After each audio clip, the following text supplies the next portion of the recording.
Vous êtes à l'heure de la semence divine. Plus qu'une émission, c'est une école qui vous fait grandir dans la foi. Un rendez-vous divin présenté par votre serviteur, le missionnaire Samuel Péchou, directeur de la mission AMISAP, Action missionnaire pour le salut des peuples. Nous sommes joignables au plus 228 90 02 52 36 ou le 99 30 63 32. Email pasteur Samuel B@gmail.com ou également visiter notre site web au www.amisab.org. Comme un grain de s'élever. Mes chers fidèles amis téléspectateurs de Lumière des Nations TV, que la grâce du Seigneur vous soit encore immensement multipliée dans le nom puissant de notre Seigneur Jésus-Christ. Amen. Nous espérons que la Pâque a été très bénéfique pour vous et que les vertus de la Pâque, ce sacrifice immense, ce sacrifice unique de son genre, a pu générer dans votre vie des merveilles, des transformations à la gloire de notre Seigneur Jésus-Christ. Amen. Effectivement, notre Seigneur Jésus attend de chacun de nous, attend de tous ceux qui croient en son nom, des fruits dignes de salut, des fruits dignes de repentance, des fruits dignes de délivrance. Et vous convenez avec moi que vous ne pouvez pas croire à un prisonnier qui se dit libéré, mais qui traîne encore avec des chaînes, avec des limitations, ou qui se trouve encore en cellule. Daigne le Seigneur nous aider, donc à produire du grand fruit, du fruit digne, n'est-ce pas, de délivrance en sa gloire, dans le nom puissant de Jésus-Christ. Amen. Nous lisons Jean 12, 24, qui est une parole de notre Seigneur Jésus-Christ, qui dit, en vérité, je vous le dis, si le grain de blé qui tombe à terre ne meurt, il reste seul. Mais s'il meurt, il porte beaucoup de fruits. Bien-aimés dans la foi, notre Seigneur Jésus attend de chacun de nous, comme on l'avait dit, beaucoup de fruits. Et nous qui croyons en sa mort et en sa résurrection, nous devons, n'est-ce pas, manifester les fruits auxquels donc il s'attend, n'est-ce pas, de chacun de nous. Nous sommes donc le fruit de sa mort et de sa résurrection. Nous sommes le fruit de sa mort en ce que tout ce qui est ancien, tout ce qui est caractère mauvais, méchanceté, nous devions les avoir enterrés et ressuscités avec lui, avec une nouveauté de vie en sa gloire dans le nom de Jésus-Christ. Jacques 1, 22 nous dit, mettez en pratique la parole et ne vous bornez pas à l'écouter en vous trompant vous-même, n'est-ce pas, par de faux raisonnements. C'est donc dans l'obéissance, dans l'application de la parole que le miracle vient, fidèles amis téléspectateurs. Si nous sommes issus de cette semence merveilleuse, si nous sommes donc, n'est-ce pas, issus de sa mort et de sa résurrection, nous sommes donc censés révéler le Christ, c'est-à-dire prémisse, à travers nos fruits identiques à lui. Alors c'est aux fruits, évidemment, que l'on reconnaît la nature d'un arbre. Notre Seigneur Jésus lui-même nous avait enseigné, n'est-ce pas, sur cela. Et donc, comme Jean-Baptiste aussi le disait, déjà la cognée mise à la racine, et tout arbre qui ne produit pas du bon fruit sera coupé et jeté dans le feu. Les fruits évidents, largement produits par Christ, nous devons les connaître et nous devons également les produire, à savoir la plénitude de son amour. Vous le savez si bien, c'est grâce d'ailleurs à cet amour que, n'est-ce pas, nous avons pu bénéficier de ce passage Jean 3,16 qui nous dit d'ailleurs que car Dieu a tant aimé le monde qu'il a donné son Fils unique afin que qui croit en lui ne périsse point, mais qui ait la, n'est-ce pas, pardon, la vie éternelle. Donc, Christ, pour notre liberté, pour notre rachat, pour notre délivrance, a dû payer un prix, n'est-ce pas, merveilleux, un prix sans pareil. Et toutes les souffrances dont n'est-ce pas, le mépris, les souffrances, la mort, tout ceci a produit pour nous, a généré pour nous la vie éternelle. Donc les sacrifices et les souffrances avaient pour ressource véritable l'amour de Dieu.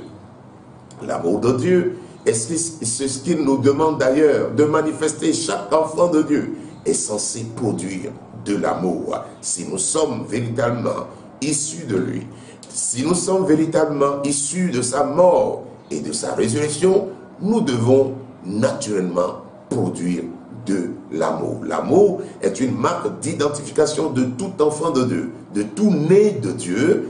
Eh bien, l'amour est le premier signe que nous devons avoir. Si nous sommes issus de lui, sans doute nous produirons l'amour, le grand amour comme fruit, fidèles amis téléspectateurs. Dans Jean 4, 7 nous dit ceci: l'amour est de Dieu, et quiconque aime est né de Dieu et connaît Dieu. Il s'agit ici de l'amour pour Dieu. Si nous avons l'amour pour Dieu, si nous privilégions Dieu en toutes choses, c'est une manifestation, oui, du fruit, n'est-ce pas, en ce que nous sommes issus de lui. Et cet amour divin pousse évidemment à l'obéissance, à la consécration, au sacrifice. Cet amour donne la force de faire face à tout défi, de faire face à toute forme de tempête. Bien-aimés auditeurs de Lumière des Nations TV, cet amour nous pousse à accepter, n'est-ce pas, à vivre pour lui, à tout sacrifier pour lui. Voilà. Et mais quand nous n'avons pas cela, eh bien, nous passons notre temps à tourner en rond sans avoir, n'est-ce pas, de résultat. Cet amour nous pousse au renoncement, cet amour nous pousse aux cessions, cet amour nous pousse à beaucoup de sacrifices, n'est-ce pas, pour l'avantage du royaume. Ce n'est pas fortuit que l'amour soit placé, n'est-ce pas, comme le plus grand commandement qui nous dit, vous le savez, tu aimeras Dieu de tout ton cœur, de toute ton âme et de toute ta force. C'est stratégiquement que ce commandement a été donné de la part de l'Éternel. Et vous connaissez sans doute le second qui lui est semblable, qui dit que tu aimeras ton prochain comme toi-même. Alors notre monde, vous le savez, souffre tellement du manque de l'amour. Un manque cruel d'amour, que ce soit dans nos assemblées, que ce soit dans nos quartiers, que ce soit dans nos pays, dans nos nations. Eh bien, l'amour est en manque. L'amour est en manque, et tout ceci, c'est à cause du manque de connaissance du Christ. Parce que c'est le Christ seul, par son sacrifice, par sa résurrection, qui pourra, n'est-ce pas, générer en nous le véritable amour. Non un amour hypocrite, mais un amour, n'est-ce pas, propre, un amour merveilleux, un amour gracieux qui vient de l'Éternel. Alors, vous nous suivez maintenant. Nous allons lire Matthieu 22, verset 36, où notre Seigneur dit, Maître, il y a quelqu'un alors qui demandait à notre Seigneur, quel est le plus grand commandement de la loi? Le verset 37 nous dit, Jésus lui répondit, tu aimeras le Seigneur, ton Dieu, de tout ton cœur, de toute ton âme et de toute ta pensée. Le verset 38 dit, c'est le premier et le plus grand commandement, fidèles amis téléspectateurs. Et le verset 39 de nous dit, voici le second qui lui est semblable, tu aimeras ton prochain comme toi-même. Est-ce que vous voyez? Alors, et le verset 40, le Seigneur nous dit alors que de ces deux commandements dépendent toute la loi et les prophètes. De comprendre que les lois, les multiples lois que nous avons, que ce soit les lois que nous avons fabriquées nous-mêmes, que ce soit toute forme de loi que le Seigneur nous a donnée, nous devons comprendre que le cœur de toutes ces lois, eh bien, c'est l'amour. C'est l'amour pour Dieu et c'est l'amour pour nos semblables. Vous voyez, quelle que soit la nature des lois et des prophéties que nous donnons, si l'amour n'est pas au centre, si nous ne mettons pas l'amour au cœur de toutes ces choses, eh bien, c'est vide notre adoration, c'est vide nos cultes, c'est vide le service que nous rendons. Et Matthieu 7, 12 également de préciser que tout ce que vous voulez que les hommes fassent pour vous, eh bien, faites-le de même pour eux, car c'est la loi et les prophètes. Vous voyez, il n'y a pas de loi au-delà, il n'y a pas de prophétie au-delà de l'amour. Toutes ces choses, ces lois, ces prophéties sont tirées, n'est-ce pas, de l'amour que nous devons avoir. C'est la formule, c'est le cœur de toutes les lois, qu'elles soient modernes ou pas, fidèles amis téléspectateurs. Le vrai amour pour Dieu nous amène donc à privilégier notre Seigneur, à le reconnaître dans toutes nos voies, et comme il le disait lui-même, tu aimeras ton prochain comme toi-même. Cela d'ailleurs peut nous, n'est-ce pas, rappeler l'histoire du bon samaritain, n'est-ce pas, que le Seigneur a relaté, n'est-ce pas, à ses disciples. Alors rappelons le contexte de ce chapitre dans Luc 10 qui dit: après cela, le Seigneur désigna encore 70 autres disciples, il les envoya 2 à 2 devant, n'est-ce pas, lui, dans toutes les villes et dans tous les lieux où lui-même devait aller. Vous comprenez alors, les lieux où lui-même devait se rendre, cela veut dire que, eh bien, pour faire quoi? Pour accomplir sa volonté et non notre propre volonté. La Bible dit que, n'est-ce pas, et là, le royaume de Dieu s'est approché partout, il passait annonçant, n'est-ce pas, la parole de Dieu. Et dans un contexte de mission dans ce monde, eh bien, les disciples obéirent et, n'est-ce pas, revinrent, bien sûr, avec des témoignages de tout ce qui s'est passé, n'est-ce pas, en obéissant à la voix de Dieu. Et nous pouvons déjà lire au verset 25, un docteur de la loi qui était parmi la foule, donc, qui se leva et dit à Jésus: eh bien, pour l'éprouver, maître, que dois-je faire pour hériter la vie éternelle? Suivez-nous très attentivement. Et c'est ainsi que Jésus va lui dire: qu'est-ce qui est écrit dans la loi? Qu'est-ce qui est écrit dans la loi qui lui tue? Et il répondit: tu aimeras le Seigneur ton Dieu de tout ton cœur, de toute ton âme, de toute ta force et de toute ta pensée. Et il ajoute lui-même: et ton prochain comme toi-même. Alors, ici au verset 28, nous allons donc, n'est-ce pas, avoir la vie de notre Seigneur qui va lui dire: eh bien, tu as bien répondu, lui dit Jésus. Fais cela et tu vivras. Fidèles amis téléspectateurs, je voudrais que nous soulignions ce passage. Fais cela et tu vivras. Mais quand nous voyons ce monde, quand nous voyons nos sociétés, quand nous voyons nos assemblées, est-ce que nous vivons réellement? Nous vivons certainement physiquement, mais spirituellement, eh bien, les assemblées sont mortes. Eh bien, spirituellement, plusieurs sont morts parce qu'ils n'obéissent plus à ce commandement. Ils ne pratiquent plus, n'est-ce pas, le cœur des lois et des prophètes. Fais cela et tu vivras. Alors, au verset 29, nous allons lire: voulant se justifier, il dit, ce docteur dit à Jésus: et qui est mon prochain? Suivez-nous attentivement. Qui est mon prochain? Et c'est là que le bas blesse réellement pour plusieurs. Qui est notre prochain? Et c'est l'origine des nombreuses crises que nous avons dans nos sociétés, que nous avons dans nos nations. Qui est mon prochain? Nous sommes définis nos prochains nous-mêmes. Nous sommes définis nos familles ou un groupe d'individus ou n'est-ce pas, de sectes, pour nous dire que, bon, voilà, des frères jurés, voilà, des prochains jurés. Et c'est ce qui est d'ailleurs à l'origine de beaucoup de crises que nous vivons dans nos sociétés, dans nos familles et nations. Ici, aimer son prochain. N'oublions pas, d'ailleurs, même la prophétie, n'est-ce pas, sur la fin des temps. Le Seigneur nous a mis en garde en disant qu'à la fin, n'est-ce pas, ou vers la fin de toutes choses, eh bien, l'amour de plusieurs se refroidira. Et nous y sommes. Il n'y a plus de prochains, il n'y a plus de frères, il n'y a plus de sœurs. Chacun, n'est-ce pas, est concentré sur lui-même. L'amour s'est effectivement refroidi chez plusieurs, même dans nos assemblées chrétiennes, cet amour, malheureusement, s'est refroidi. Et les gens sont orientés vers le rituel, n'est-ce pas, sous prétexte aimant le Seigneur, alors qu'ils méprisent leur propre frère, ils méprisent leur propre sœur. Alors Jésus ici, nous allons le lire, il dit, Jésus, n'est-ce pas, a pris la parole, il dit, un homme descendait à Jérusalem, de Jérusalem à Jéricho. Il tomba au milieu des brigands qui le dépouillaient, le chargèrent de coups, et s'en allèrent, le laissant à demi-mort. Fidèles amis téléspectateurs, vous voyez cette histoire que notre Seigneur nous révèle, c'est une histoire que nous vivons presque au quotidien. Nous avons dans nos familles, nous avons auprès de nous, des gens, des individus qui sont justement comme, n'est-ce pas, demi-morts, à cause des crises, à cause des peines, à cause des difficultés, à cause de toute forme de situation que ces personnes vivent. Mais que faisons-nous? autour de ces personnes. C'est ce que le Seigneur nous dit. Ce n'est pas forcément au cours d'un voyage. Ce n'est pas forcément quelque part loin de chez nous. Le Seigneur nous parle de notre contexte, de ce que nous vivons au quotidien. Et vous allez suivre ce qui s'est passé. Le Seigneur dit qu'un sacrificateur, qui évidemment, un prêtre, n'est-ce pas, un ministre, n'est-ce pas, proposé, fait les sacrifices.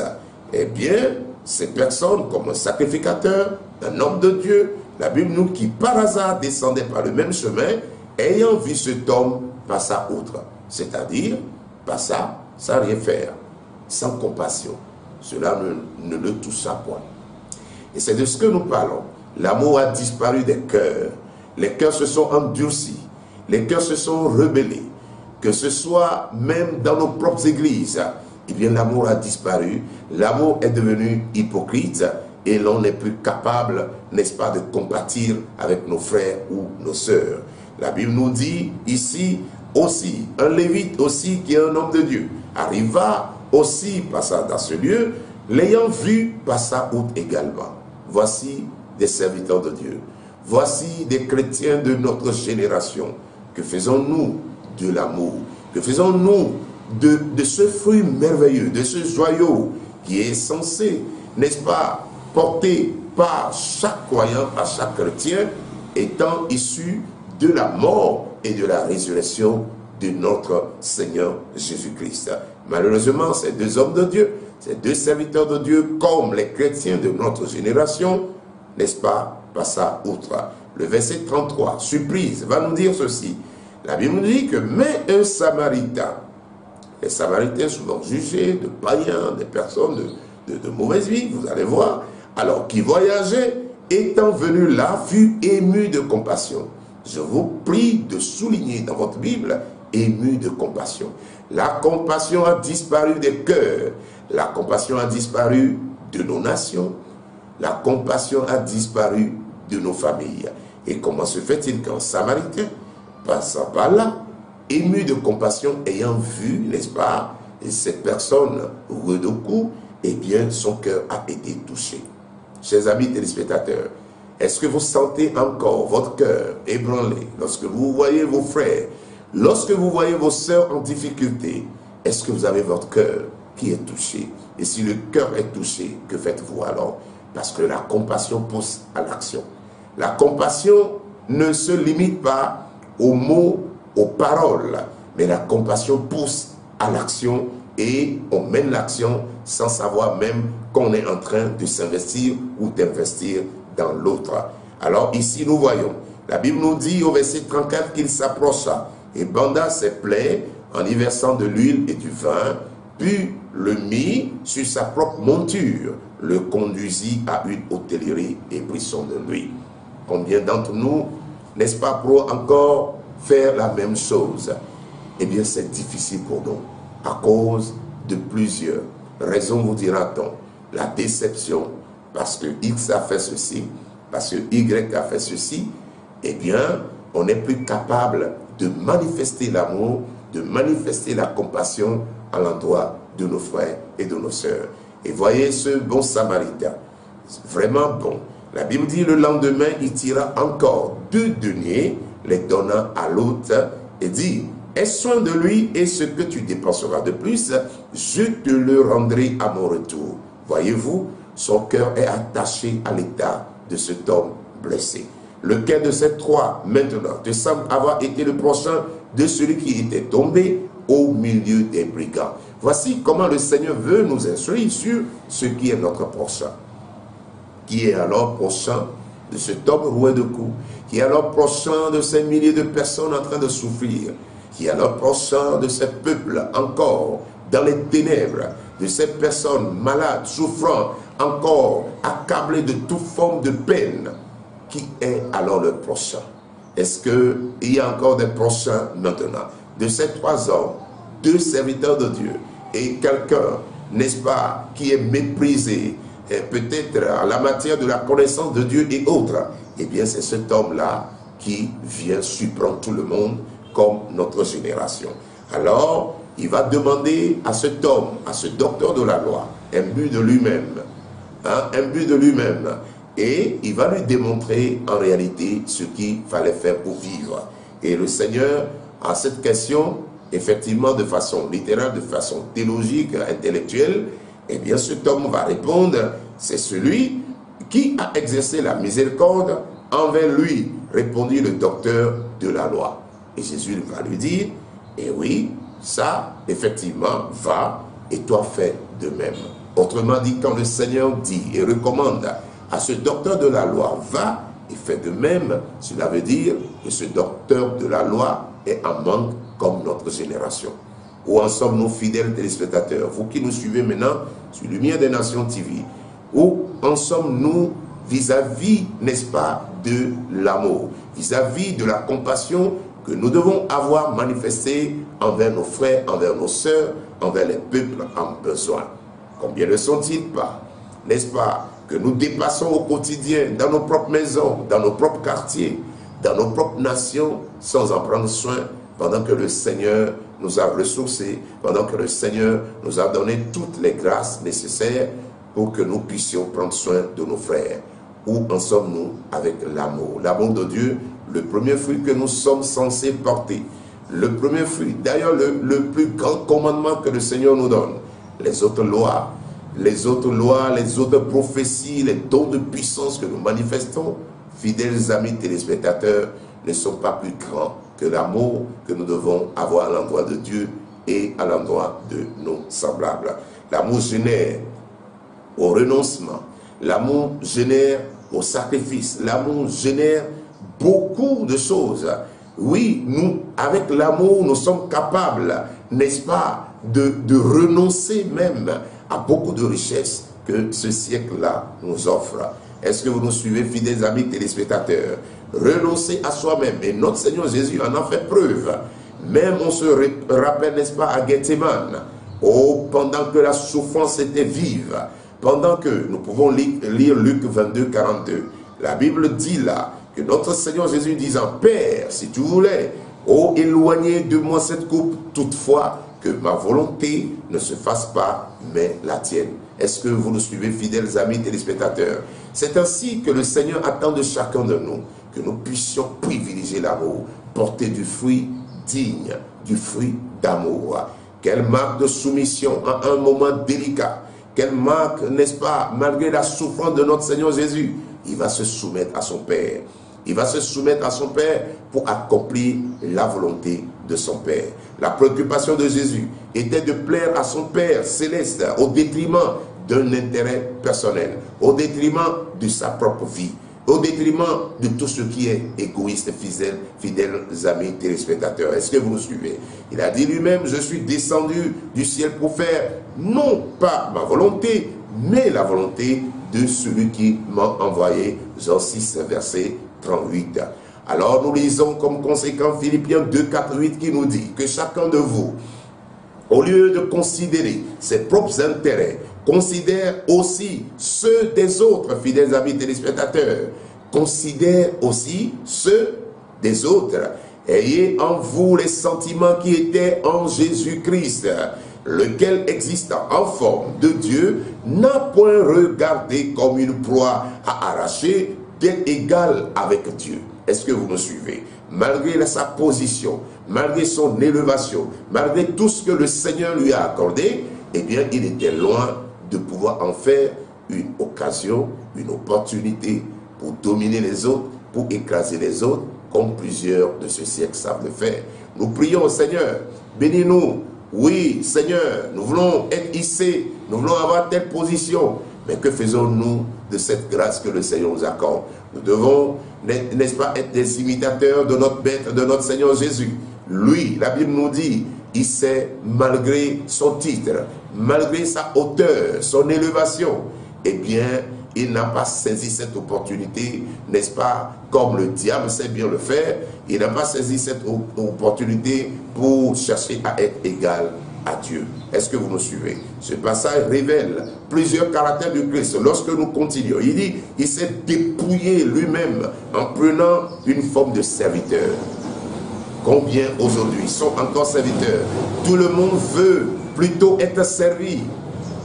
Tout le monde veut être servi, mais la Pâque doit générer en nous la capacité de service, de soumission, n'est-ce pas, d'être au service des autres. Et la Bible dit, en devenant semblable aux hommes et ayant paru, n'est-ce pas, comme un simple homme, il s'est humilié lui-même, se rendant obéissant jusqu'à la mort, même jusqu'à la mort de la croix. Il était prêt à cela. Ce passage, comme on venait de le dire, révèle plusieurs caractères de soumission de notre Seigneur Jésus. La soumission, l'humilité, oui, le dépouillement de soi-même, oui, le service, être là pour les autres, la simplicité, la fidélité, l'obéissance, être digne de confiance. Voici les vertus que notre Seigneur a pu révéler. Et si nous sommes réellement morts avec lui et ressuscités avec lui, nous devons être capables également de produire le même fruit, fidèles amis téléspectateurs. Alors, le dépouillement de soi-même, le service, la fidélité, n'est-ce pas, doivent être également notre partage.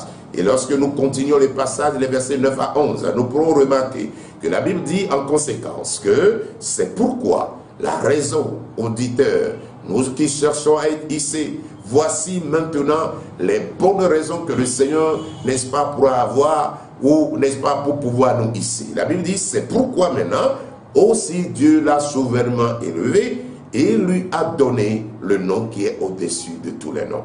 Est-ce que vous nous suivez?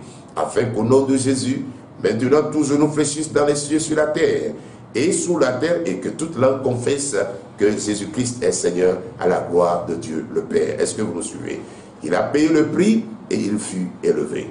Aujourd'hui, cette génération de croyants ne veut plus payer le prix, mais ils veulent hisser tout, cherchant, n'est-ce pas, des méthodes sombres, des méthodes de compromission, de duplicité, de méchanceté pour être hissés. Ils cherchent leur élévation, ils cherchent leur gloire auprès des choses de ce monde, et non, ils ne veulent pas les tirer des vertus de l'Éternel. Est-ce que vous nous suivez? Votre réputation, votre célébrité, votre position sociale peuvent être mises en jeu dans cette affaire.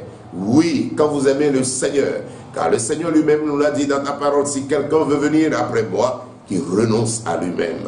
Oui, qu'il se charge de chaque croix, n'est-ce pas, de sa croix chaque jour, et qu'il me suive. Luc 9, 23. Voilà pourquoi plusieurs ne veulent plus suivre le Seigneur. Ils vous diront, c'est compliqué. Ils vous diront, nous ne sommes pas bêtes pour supporter. Mais voilà le prix à payer pour suivre le Seigneur. Et si vous êtes vraiment mort avec lui, ressuscité avec lui, eh bien vous produirez ces fruits dignes de repentance.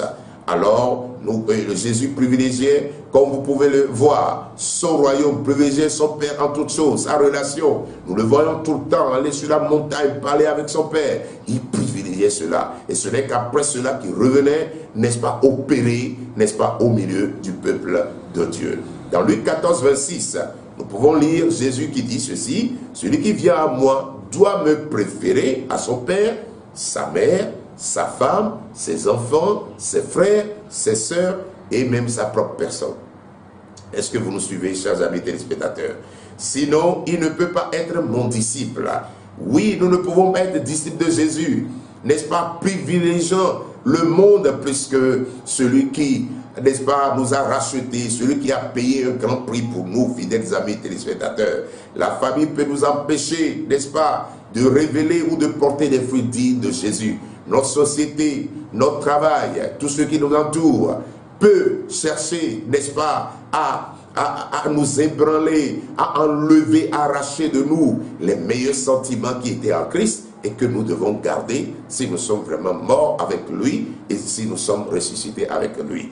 En même temps, Jésus privilégiait sa relation avec le Père. Celui donc qui veut être ami du monde se rend ennemi de Dieu. Jacques 4, verset 4. En cela, Jésus était un modèle, vous le savez bien. Jésus était un modèle, d'autre part, celle, n'est-ce pas, cette considération qu'il avait à privilégier, n'est-ce pas, son Père vis-à-vis des biens de ce monde. N'est-ce pas, son passage dans le désert nous l'a révélé, quand le diable, n'est-ce pas, lui a proposé beaucoup de choses.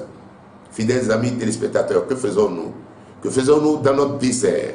Que faisons-nous au milieu des difficultés? Que faisons-nous au milieu des tribulations? Notre Seigneur Jésus nous a donné l'exemple. Eh bien, lui, il a été soumis à toute forme de tentation. toute forme d'épreuve sans faillir en rien. Il a résisté, il est allé jusqu'au bout, et la Bible nous dit que les anges viennent, n'est-ce pas, le servir. C'est ce qu'il attend de nous. Si nous sommes morts avec lui et ressuscités avec lui, nous devons produire le même fruit, fidèles amis téléspectateurs. La Bible nous dit que car là où est ton trésor, là aussi sera ton cœur. Évidemment, les biens matériels ne sont pas de mauvaises choses, mais quand nous avons notre cœur attaché à cela, cela nous éloigne du but, cela nous éloigne de la vision, de la vraie destination. Notre destination, nous devons l'avoir à l'œil et produire du fruit. Cherchons donc à être riches pour Dieu en toutes choses. Oui, rappelez-vous même, n'est-ce pas, de l'entretien de Jésus avec le chef religieux riche dans Luc 18. Vous vous rappelez de cela? Alors ce chef témoignait qu'il avait observé tous les commandements possibles depuis sa jeunesse. Mais quand Jésus lui dit, il te manque encore une chose, va, vends tout ce que tu as, distribue-le aux pauvres et tu auras un trésor dans les cieux, puis viens et suis-moi. Voyez la tristesse de cet homme-là. Voilà la réalité. Donc, nous devons surpasser ces choses, avoir la nature de Jésus, chercher, n'est-ce pas, à vivre dans ses pas, sur ses traces, car il a payé le prix afin de nous rendre capables d'y arriver, fidèles amis téléspectateurs. Oui, cherchez premièrement le royaume des cieux et sa justice, et toutes ces choses vous seront données en plus, déclare notre Seigneur dans Matthieu 6, verset 33. Jésus est un serviteur. Jésus était au service de Dieu. Il était au service même des disciples. Ce concept même de maître serviteur manque à cette génération. Pour nous, quand nous sommes ici, quand nous sommes maîtres, quand nous sommes directeurs, quand nous sommes leaders, eh bien, c'est pour être servi, c'est pour dominer, c'est pour écraser les autres. Mais le Seigneur nous a donné le modèle du leadership du royaume. Le leadership divin est différent de celui de ce monde qui, pour, n'est-ce pas, qui se font élire pour écraser, pour s'amasser des biens de ce monde, pour dominer les autres, pour mettre la différence. Non. Dans le royaume, eh bien, c'est le contraire. Nous cherchons à être ici, nous cherchons à être, n'est-ce pas, des leaders pour servir les autres, pour mettre à la disposition des autres notre capacité, les ressources que le Seigneur a déposées en nous. Et voilà la vraie raison. Et nous devons suivre notre, n'est-ce pas, notre maître. Dans Matthieu 23, 11 à 12, qu'est-ce qu'il dit? Il dit, le plus grand parmi vous doit être votre serviteur. Celui qui s'élève sera abaissé, mais celui qui s'abaisse sera élevé. Voici les paroles de notre Seigneur Jésus-Christ. Alors Jésus, bien qu'étant le Fils de Dieu, maître, l'a démontré dans sa vie de chaque jour, en servant les autres. Il a enseigné encore dans Jean 13, où il versa de l'eau, n'est-ce pas, dans un bassin, pour faire quoi? Il se mit à laver les pieds de ses disciples. Il se mit, n'est-ce pas, à les essuyer avec le linge dont il était saint, dans Jean 13, 5. Vous voyez, ce n'est pas de reprendre littéralement ce que le Seigneur a fait, en lavant les pieds, parce que nous en voyons encore aujourd'hui, où les leaders se mettent à laver, n'est-ce pas, les pieds des disciples, des chrétiens. Mais au fait fond, ils n'ont aucune, n'est-ce pas, humilité, ils n'ont pas le sens d'humilité, le sens de service, il n'y en a pas. Donc, ne soyons pas littéraires, ne soyons pas des gens hypocrites qui avons un comportement caché dans notre façon de faire et aux yeux du monde, faisant un peu comme si nous, n'est-ce pas, nous mettons en pratique, n'est-ce pas, ce leadership selon le modèle divin. Nous avions parlé également de l'humilité, une vertu sensible qui attire d'ailleurs la grâce divine. Retenons l'humilité qui permet de reconnaître, n'est-ce pas, son tort et qui nous pousse à la repentance. Plusieurs de ce siècle ont, n'est-ce pas, bradé ce joyau contre le ridicule. Oui, difficilement ils pourront admettre le tort et les corriger. Voilà ce que ce monde impose à plusieurs, n'est-ce pas? Et ceci est la source des nombreux conflits d'ailleurs dans les familles, dans les foyers. Personne ne veut accepter qu'il a tort et corriger alors le tir. Nous ne pouvons pas oublier le don, n'est-ce pas, de soi en toutes choses, le sacrifice, la joie de propager la bonne nouvelle, le désir qui animait notre Seigneur Jésus d'aller de village en village pas se limiter en ville pour des intérêts égoïstes, mais aller de ville en ville, de village en village, afin d'annoncer l'évangile. Voilà aussi, être consacré à l'œuvre de Dieu. Cherchez par tous les moyens, n'est-ce pas, à privilégier le royaume, à rendre le royaume joyeux, car vous le savez, la Bible dit, qu'est-ce qui rend joyeux notre royaume? C'est quand un pécheur se répand, c'est quand l'évangile est annoncé, c'est quand nous annonçons la bonne nouvelle, pour la repentance d'ailleurs pour ceux, n'est-ce pas, c'est à cause d'eux que le Seigneur n'est pas encore là, car vous le savez, que l'évangile devra atteindre, n'est-ce pas, coin recoin, milieu par milieu, n'est-ce pas, avant que le Seigneur ne revienne, afin que cela serve de témoignage. Est-ce que vous nous suivez?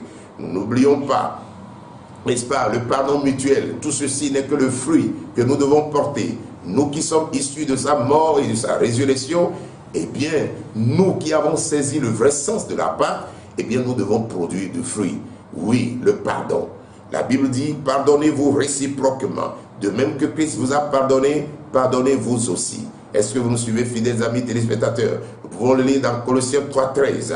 Donc le fruit, n'est-ce pas, de l'esprit, l'amour, la joie, n'est-ce pas, la paix, la patience, la bonté, la bénignité, la fidélité, la douceur, la tempérance, fidèles amis, sont des vertus que nous devons avoir si nous sommes réellement issus de sa mort et de sa résurrection. Galates 5, 22. Alors vous qui nous suivez maintenant, nés de sa mort et de sa résurrection, le vrai chrétien ne peut porter que des fruits identiques à la nature de son maître, à la nature de son maître, le Seigneur Jésus-Christ.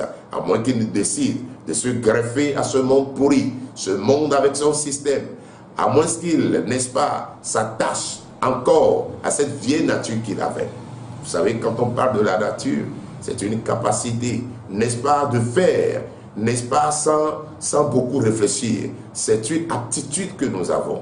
Et la vieille nature que nous avions, eh bien, quand nous sommes nés maintenant de Dieu, le Seigneur nous a donné une nouvelle capacité, oui, une nouvelle nature, afin que cela ne soit plus par notre propre force, par notre propre capacité, par notre propre, n'est-ce pas, ressources, mais par lui-même qui a mis en nous, n'est-ce pas, la capacité d'y arriver. N'oubliez pas Jean 1 qui nous dit, n'est-ce pas, qui nous donne maintenant cette nouvelle naissance à ceux qui l'ont accepté, à ceux qui ont accepté sa parole. À ces personnes-là, eh bien, il y a une transformation qui s'est opérée. Il a dit maintenant, qui ont accepté sa parole, qui croient en lui. Il a donné maintenant le pouvoir, la capacité de devenir maintenant enfant de Dieu. Devenir enfant de Dieu, c'est-à-dire devenir, ayant maintenant une nouvelle nature, la nature divine, celle de porter, n'est-ce pas, du bon fruit, celle, n'est-ce pas, de révéler son Père, celle de faire comme son Père. Est-ce que vous nous suivez? Dieu veut récolter de bons fruits en chacun de nous, dans notre sainteté de vie, dans notre affection aux choses d'en haut, dans notre réaction, dans notre engagement, dans nos sociétés, dans nos services, que l'on voit que nous sommes vraiment mis à part pour le Seigneur. Est-ce que vous êtes réellement mis à part pour le Seigneur, fidèles amis téléspectateurs? Qu'y a-t-il en vous qui révèle que vous êtes effectivement issus de sa mort et de sa résurrection? Voici des questions qui reviennent à chacun de nous. Jean 15, 2 dit, tout sarment qui est en moi et qui ne porte pas de fruit, il le retranche, et tout sarment qui porte du fruit, il est mon afin qu'il porte encore de fruits. Nous voulons prier avec vous. Vous qui nous suivez maintenant, chers amis téléspectateurs, vous reconnaissez dans une situation très compliquée. Et vous, il serait difficile d'ailleurs qu'on vous appelle encore chrétien. Parce que votre vie ne révèle en rien la vie du Christ.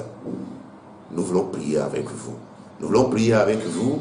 Et vous, peut-être aussi, vous n'avez pas encore fait cette expérience de la nouvelle naissance. Vous allez à l'église, vous allez dans des temples, vous servez peut-être même le Seigneur dans un domaine, dans votre église, mais vous ne portez pas du tout de fruits dignes de repentance. Et vous vous demandez si vous avez vraiment la nouvelle nature. Nous voulons prier avec vous. C'est simple de faire cette expérience. Cette expérience est gratuite. Et, n'est-ce pas, à chaque fois que vous vous rendez compte que vous avez des manquements, que vous ne vivez pas naturellement cette vie du Christ, eh bien, vous avez, n'est-ce pas, la capacité de revenir à votre Père pour vous présenter à lui. Nous voulons prier avec vous, vous qui nous suivez maintenant. Jean l'a dit à tous ceux qui l'ont reçu et qui croient en son nom. Est-ce que vous avez reçu réellement Jésus-Christ comme votre Seigneur et votre Sauveur? Votre Seigneur, lui désormais le maître de votre vie. Et nous l'avons vu dans la vie, n'est-ce pas, de Zachée, accueillir Jésus chez lui à la maison. Vous ne pouvez pas avoir forcément Jésus physiquement, mais sa parole qui vient à vous, là où vous êtes maintenant à nous suivre, est-ce que vous acceptez que Jésus demeure chez vous? Vous lui accordez la première place dans cette maison. C'est ce que Zachée a fait et nous avons vu les résultats dans la vie de Zachée. Nous voulons prier avec vous, vous qui voulez accepter maintenant le Seigneur Jésus comme votre maître, c'est-à-dire celui qui gère tout maintenant à partir d'aujourd'hui dans votre vie. Et quand vous faites cette expérience, c'est que vous mourrez avec lui et vous ressuscitez avec lui. Quand vous faites cette expérience maintenant, parce qu'à tous ceux qui l'ont reçu, qui croient en son nom, il donne maintenant le pouvoir. C'est une puissance, l'autorité de devenir maintenant enfant de Dieu. Et quand vous devenez enfant de Dieu, vous avez la nature de Dieu. Et quand vous avez la nature de Dieu, ce n'est plus par la force, ni, n'est-ce pas, par beaucoup de gymnastique que vous arrivez à produire du fruit. Nous prions alors avec vous maintenant. Levez vos deux mains vers le Seigneur. Et dites avec moi, Seigneur Jésus, ce matin, je viens d'écouter ta voix. Et nous voulons maintenant nous confier entièrement entre tes mains. Seigneur, je te reçois comme mon Seigneur et mon Sauveur. Je t'ouvre la porte de mon cœur. Je t'ouvre la porte de ma vie. Je ne me comprends pas. Les lois ne me servent à rien. Je n'arrive pas à aimer. Je n'arrive pas à produire le bon fruit. Mais désormais, je reçois ta parole en moi. Elle me transforme. Je deviens un enfant de Dieu et je commence à produire du bon fruit à la gloire de ton Saint-Nom. Et dites maintenant Amen dans le nom puissant de Jésus. Amen. Alors vous qui nous suivez aussi, vous remarquez beaucoup d'anomalies dans votre vie chrétienne. Vous êtes épuisés. Vous n'arrivez plus à produire du fruit. Je veux prier avec vous. Seigneur, regarde ces téléspectateurs qui se trouvent maintenant à nous suivre. Je prie avec chacun d'eux, avec leur fardeau, avec leurs difficultés, leurs peines. Seigneur, tu es mort, tu es ressuscité. Et nous sommes censés, ô Seigneur, être issus maintenant de la grande moisson, toi comme prémisse. Et tant comme prémisse, nous avons vu tous les fruits que tu as portés. Seigneur, nous voulons désormais porter de ce fruit, afin que par notre vie, que l'on sente réellement que nous sommes issus de ta nature. Oui, telle est la semence, telle doit être la moisson. Nous prions alors que cette semence qui nous a amenés à la conversion, que cette semence influence toute notre vie, comme âme, esprit maintenant, afin que nous puissions être des témoins partout dans nos propres familles, dans nos quartiers, dans nos assemblées, dans nos cités et partout où nous allons, pour la gloire de ton Saint-Nom, dans le nom de Jésus. Amen. Dites Amen.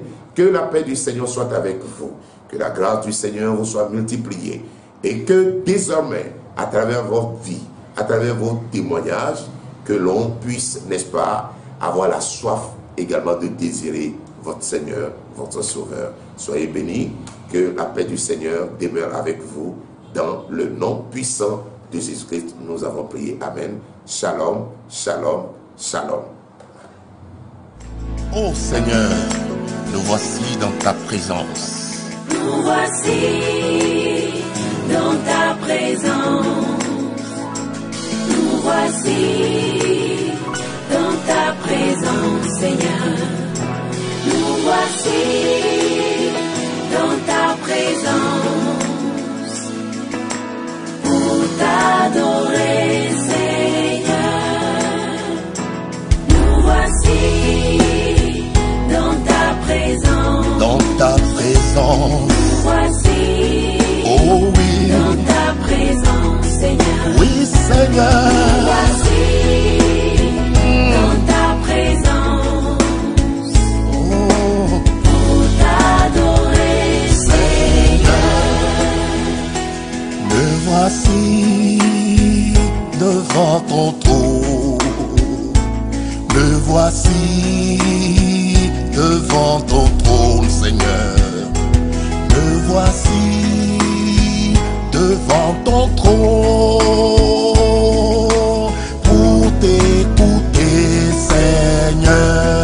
présence nous rassure. elle nous rassure. Ta présence Oh oui, Seigneur. nous donne la vie. Ta présence est notre milieu de vie. Ta présence Oh, dirige nos pas. Makandorobo Setelebe. Ta présence Oh, ta présence. ta présence te rassure. Ta présence nous rassure. Ta présence Oh, me donne la vie. ta présence est notre milieu de vie. Ta présence Remakandorobo. dirige mes pas. Oh oui, Seigneur. Ta présence Me rend heureux. Oh, parce qu'il était dans la présence de l'Éternel, où il avait parlé avec lui. La peau de Moïse rayonnait et le peuple ne pouvait s'approcher de lui. Oh, il y a d'abondantes joies et délices éternelles dans sa présence. Assurément, lorsqu'on tourne vers lui les regards, on est rayonnant de joie et le visage ne se couvre pas de honte. Oh, gloire au Seigneur. Oh, alléluia. Alléluia, Hosanna au plus haut des cieux. Oh, ta présence. ta présence Oh, la santé, la paix, le bonheur se trouve rien que dans ta présence, Seigneur. nous donne la vie. Oui, rien que dans ta présence. Dirige nos pas. Dirige mes pas. Oh, Ta présence ta présence nous ta rassure. présence Oh Seigneur, donne la vie. nous donne la Ta vie. présence dirige mes pas. Dirige mes pas. Oh, merci Seigneur de nous garder continuellement dans ta glorieuse présence.